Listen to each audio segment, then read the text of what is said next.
Hello everybody, the Lawn Gnome is here. Paddington? Sorry.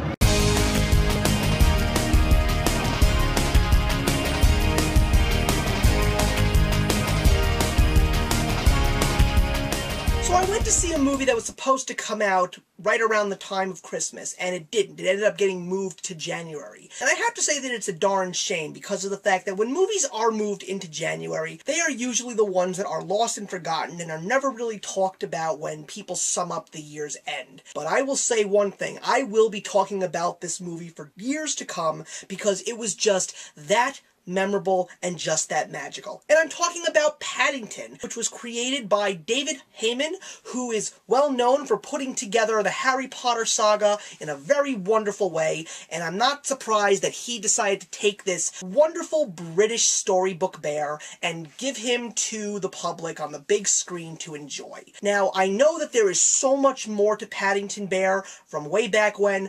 I first encountered him in a claymation segment from a show that I used to watch when I was younger called Romper Room, and I even remember the Paddington Bear Hanna-Barbera cartoon from the early 1990s, but that's pretty much all that I remember, and I do remember his love for marmalade sandwiches. So I wasn't really sure of everything else that this character came with, but I absolutely loved this movie.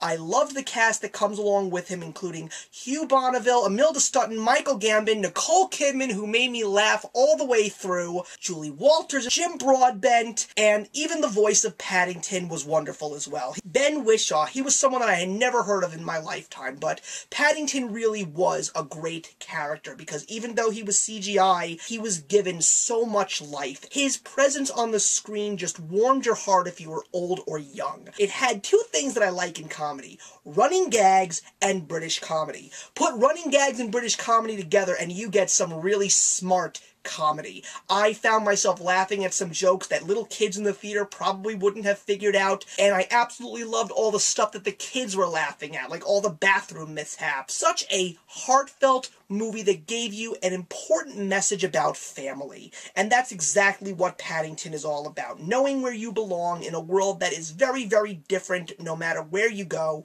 but there's always a way that you can find your way back home. I would suggest Paddington to anybody who wants to feel young again, get lost in the theater for a little while, and just have a wonderful, wonderful time. And my theater-going experience made it even more special. The kids and their attitude towards this movie and how entranced they were by this wonderful film really made it all worthwhile. The only thing that was not so great about the movie was the CGI, because it just made the characters that were digital come off a little cartoonish, but because of the fact that the story was wonderful and the characters were so wonderful, it really made up for all of that. And that's why I'm going to give Paddington 3.5 out of 4. I would love to see it again. I would love to see it when it comes out on DVD or on demand or Netflix, but put your comments in the box below if you've seen Paddington, if you remember Paddington from your youth and how you first discovered him. Thank you very much for watching, guys, and I will see you in the next one. Actions speak louder than words.